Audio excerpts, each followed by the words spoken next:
أعوذ بالله من الشيطان اللعين الرجيم.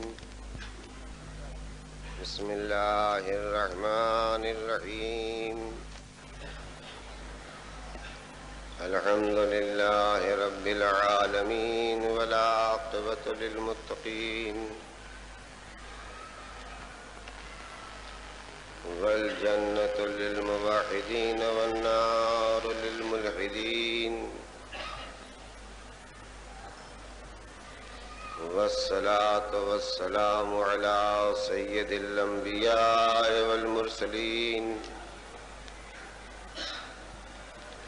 سيدنا ونبينا بالقاسم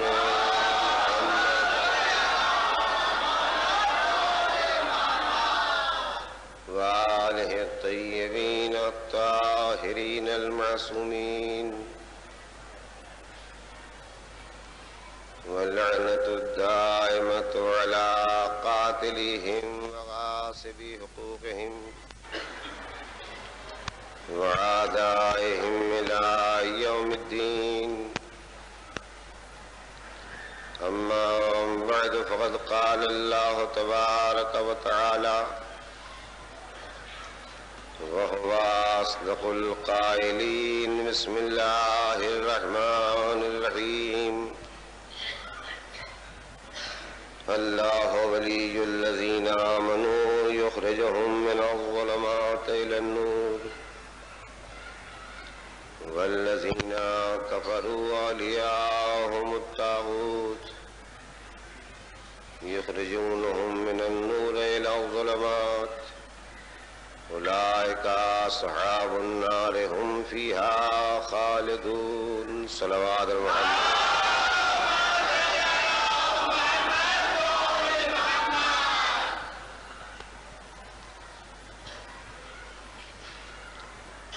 پروردگار عالم نے اس آیت کریمہ میں دو باتوں کی خبر دی.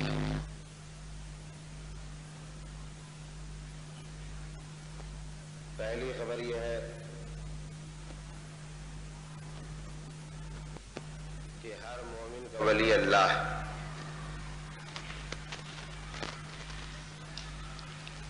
یہ مومن چاہے جناب آدم کے زمانے کا ہو، چاہے حضور سرور کائنات جناب محمد مصطفیٰ صلی اللہ علیہ وسلم کے زمانے کا ہو،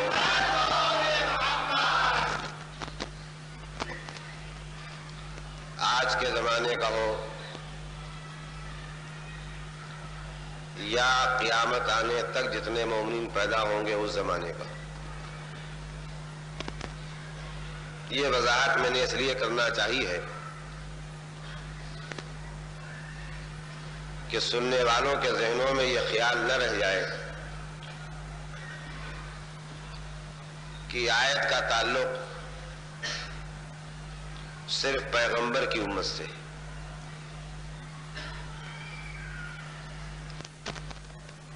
اللہ ولی الذین آمنوا یخرجہم من الظلمات الی النور. اللہ ہر مومن کا ولی ہے چاہے وہ کسی زمانے کا.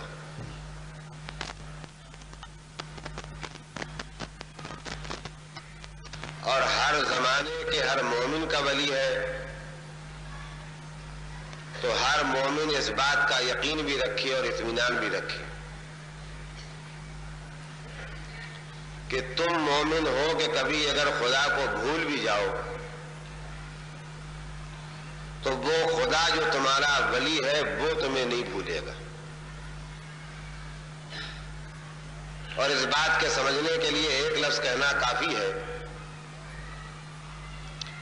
ہمارا پورا سماج یہ کہتا ہے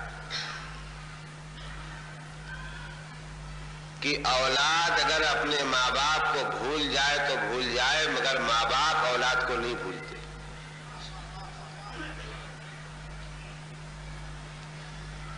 سمجھی جانی بوجھی پرکھی حقیقت ہے کہ اولاد بھول جائے تو بھول جائے مگر ماں باپ نہیں بھولتے. تو میں ایک جملہ کہنا چاہتا ہوں کہ جس خالق نے، جس رحمان نے ماں باپ کے سینے میں وہ دل رکھ دیا ہے جس کی بنا پر اولاد بھول جائے تو بھول جائے مگر ماں باپ نہیں بھولتے، اس خالق کے بارے میں یقین رکھنا چاہیے کہ بندہ بھول جائے تو بھول جائے مگر خالق نہیں بھول سکتا۔ اللہ ولی الذین آمنوا یخرجہم من الظلمات الی النور، اللہ ہر مومن کا ولی، ہر زمانے کے ہر مومن کا ولی، اور ہر زمانے کے ہر مومن کو یہ یقین رکھنا چاہیے کہ تم اگر کبھی بھول بھی جاؤ گے تو وہ تمہیں نہیں بھولے گا، جب تمہیں اندھیرے میں دیکھے گا تو اجالے میں نکال کر لائے گا۔ والذین کفروا، اب یہ دوسری بات ہے جو قرآن مجید کی اس آیت میں بیان ہو رہی ہے۔ والذین کفروا اولیاؤہم الطاغوت، البتہ جو کافر ہے وہ بھی بے سرپرست نہیں ہے، ان کے بھی ایک صاحب ولی موجود ہے جن کا نام شیطان ہے، اور قرآن مجید میں یہاں ان کو طاغوت کے لفظ سے یاد کیا جا رہا ہے، یعنی نافرمانی کرنے والا، سرکشی کرنے والا۔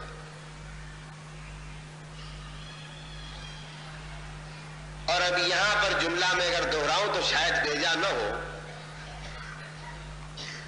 خدا تو رحمان ہونے کی بنا پر، رحیم ہونے کی بنا پر، مہربان ہونے کی بنا پر مومن کو بھولتا ہی نہیں ہے، اندھیرے میں دیکھتا ہے تو اجالے میں لاتا ہے۔ مگر عزیزان محترم، سننے اور یاد رکھنے کے قابل یہ بات ہے کہ وہ جس کا نام شیطان ہے وہ بھی کسی انسان کو اجالے میں دیکھ کے بھولتا نہیں ہے کہ انہیں واپس لانا ہے اندھیرے میں۔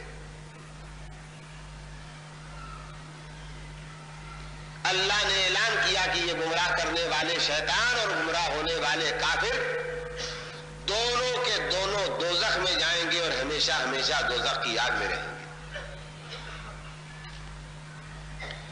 تو میں سب سے پہلے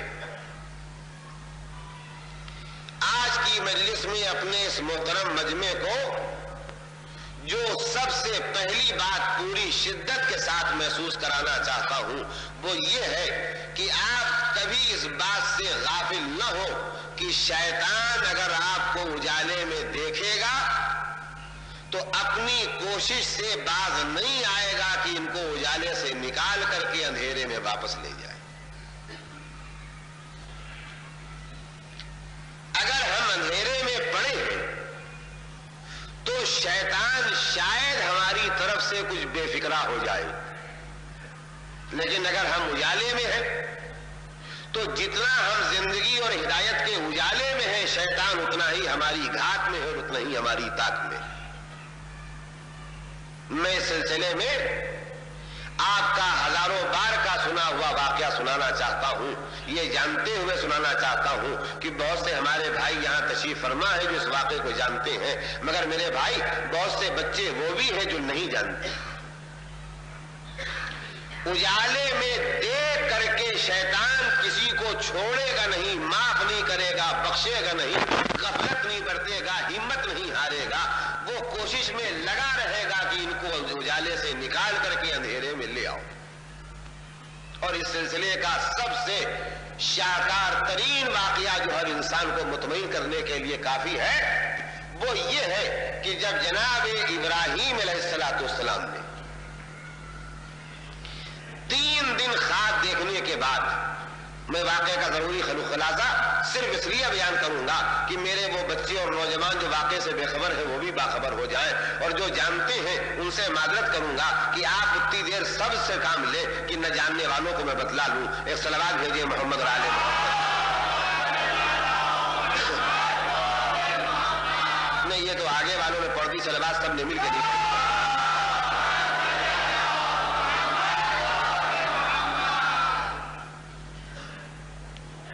جناب ابراہیم علیہ السلام نے 3 دن خواب دیکھنے کے بعد جس میں انہیں حکم دیا دیا گیا کہ تم اپنے بیٹے کو ذبح کر دو۔ اگر میرے دوست ایک بات پر توجہ دینے کے لیے تیار ہو جائے تو میں گزارش کروں. حکم کیا دیا جا رہا ہے؟ باپ کو حکم دیا جا رہا ہے کہ بیٹے کو ذبح کر دو. پوری شریعت اسلامیہ، پورا دین الہی اس بات کا قائل ہے کہ دین انسان کا گلا کٹنے سے بچانے کے لیے آیا ہے، گلا کٹوانے اور کاٹنے کے لیے نہیں آیا. یہ میرا اس وقت کا موضوع نہیں ہے کہ میں اس کی تشریح میں آپ کا وقت لوں، لیکن عزیزان گرامی توجہ چاہتا ہوں. جو دین دین آدم ہے، جو دین دین خاتم ہے، جو دین دین الہی ہے، جو دین دین رحمان و رحیم ہے، وہ انسانی گلے کو کٹنے سے بچانے کے لیے آیا ہے، گلا کٹوانے کے لیے نہیں آیا. میں ایک لفظ کہوں گا، یعنی اگر اسلام کے ہاتھ میں کبھی تلوار آتی بھی ہے جہاد کے لیے تو یہ صرف اسی وقت آتی ہے جب زیادہ گلوں کو کٹنے سے بچانے کے لیے تھوڑے گلوں کو کاٹنا ضروری ہو جاتا.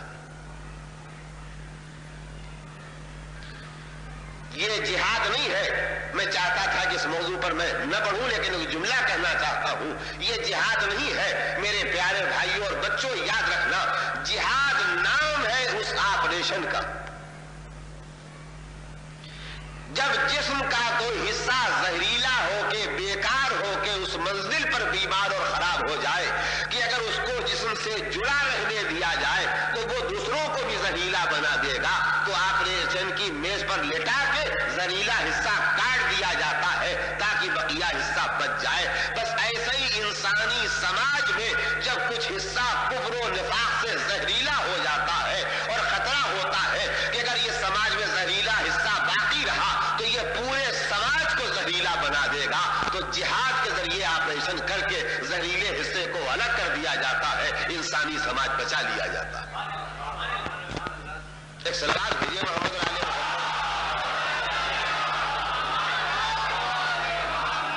بس میرے بھائیوں، میری بہنوں، میرے بچوں، میرے بزرگوں، یاد رکھنا، جیسے بقائے صحت و بقائے زندگی کے لیے آپریشن کیا جاتا ہے، ویسے ہی قیام امن و بقائے مذہب کے لیے، بقائے امن و ایمان کے لیے جہاد کیا جاتا ہے. اسلام کی شریعت میں، اسلام کا جب میں لفظ بولوں تو یہ اسلام وہ دین ہے جو جناب آدم سے شروع ہو کر کے حضور سرور کائنات جناب محمد مصطفیٰ صلی اللہ علیہ وسلم تک آئی.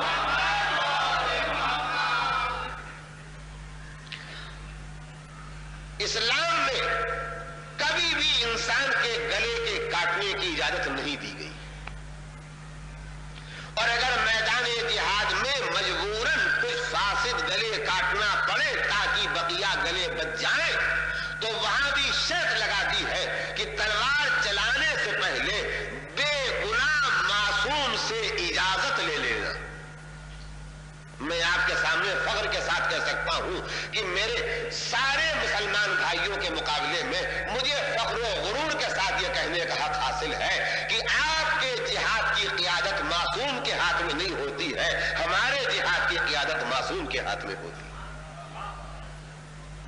نماز تم خود پڑھ سکتے ہو، اس میں معصوم کی قیادت اور اجازت ضروری نہیں ہے. روزہ تم خود رکھ سکتے ہو، اس میں معصوم کی اجازت اور قیادت ضروری نہیں ہے. اصول دین، فروع دین ہی تو بیان ہو رہے ہیں. زکات تم خود ادا کر سکتے ہو، خمس تم خود نکال سکتے ہو، حج تم خود کر سکتے ہو. یہ 5 کے 5 فروع دین ہے جو تم خود کر سکتے ہو، مگر جہاد نہیں کر سکتے ہو جب تک کہ اذن معصوم نہ ہو جائے، اجازت معصوم نہ ہو جائے. پالنے والے جہاں 5 فروع دین میں ہم کو آزاد کیا تھا، اس چھٹے میں بھی آزاد کر دیا ہوتا. کہا وہاں تمہارا انفرادی کام تھا، یہاں گلے کٹنے کا سوال ہے، خون بہنے کا سوال ہے، تو خون ناحق نہ بہنے پائے، لہذا قیادت ایسے کے ہاتھ میں ہوگی جس سے کبھی ناحق کوئی کام نہ ہو سکے. تو میرا وقت لگ گیا، لیکن شاید ایک ضروری مسئلہ کچھ میرے بچوں کے ذہنوں میں واضح ہو گیا ہو. تو کبھی بھی اسلام نے اس بات کی اجازت نہیں دی کہ آدمی کا گلا کاٹا جائے، اور وہ اسلام گلا کاٹنے کی اجازت کیا دے گا؟ ذرا توجہ فرمائیں. وہ اسلام گلا کاٹنے کی اجازت کیا دے گا جو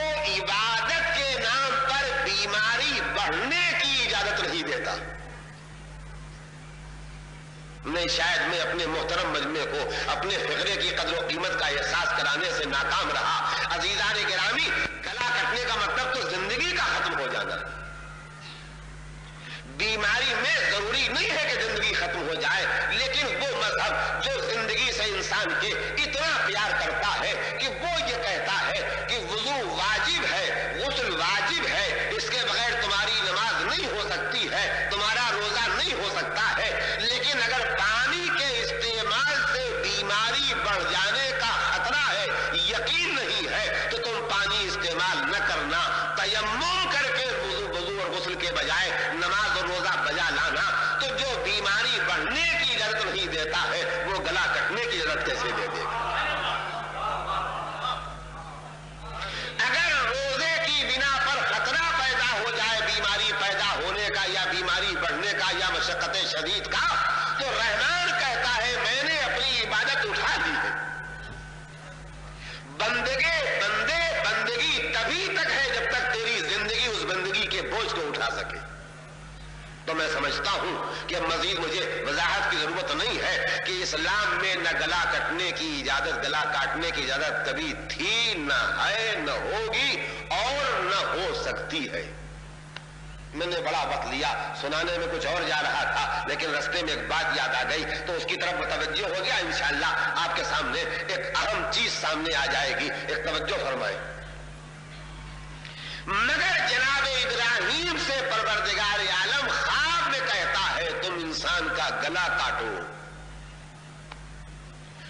فقرہ پھر یاد کیجئے، نہ جو کبھی جائز تھا، نہ جائز ہے، نہ جائز ہوگی، نہ جائز ہو سکتی ہے، اس بات کے لیے خدا جناب ابراہیم سے کہتا ہے اسماعیل کا گلا کاٹ دو میری راہ میں۔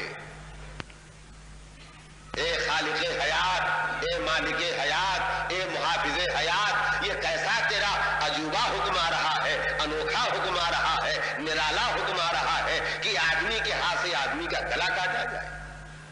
اور حیرت پر حیرت، حیرت پر حیرت، ہزاروں مرتبہ کا سنا واقعہ ہے، مگر مجھے موقع دے، میری مدد کرے کہ میں آپ کے سامنے کھلے دل سے ان واقعات کے تجزیے کو پیش کر سکوں۔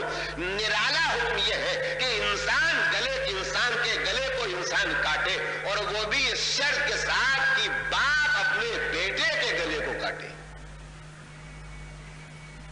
میں ایک جملہ کہوں گا، اگر بیٹے سے کہا جائے کہ باپ کا گلا کاٹ دو تو یہ تو ذرا آسان کام ہے، ایسی لائق اولادیں آج بھی مل جائیں گی، لیکن ایسا نالائق باپ آج بھی ملنا مشکل ہے جس سے یہ کہا جائے کہ اپنے بیٹے کا گلا کاٹ۔ اور ذرا ایک تصور اور کیجیے،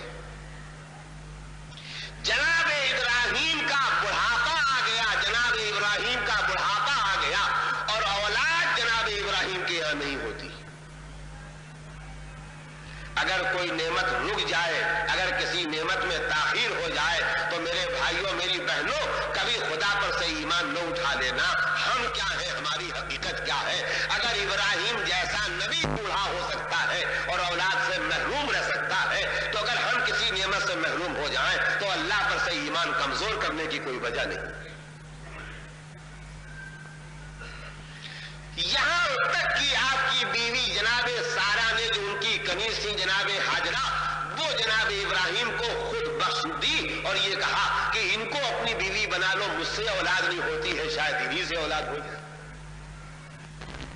زمانے میں سوس سے نفرت مشہور ہے، سارہ اس محترم بیوی کا نام ہے جو اپنے ہاتھ سے اپنی سوت خوشی کے ساتھ پیدا کر رہی۔ ایسی مایوسی کے عالم میں میں اپنے اسباب ظاہر پر اور علم ظاہر پر گفتگو کر رہا ہوں، ورنہ نبی کے پاس علم غیب ہوتا ہے، وہ کیا کچھ جانتے تھے اور کیا کچھ نہیں جانتے تھے وہ ابراہیم جانے اور خدا جانے، لیکن میں تو اسباب ظاہر گفتگو کر رہا ہوں۔ تو مایوسیوں کے بعد اسماعیل پیدا ہوئے۔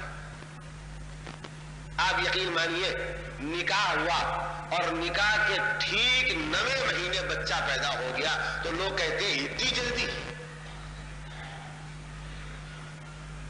ابھی تو سال نہیں پورا ہوا تھا۔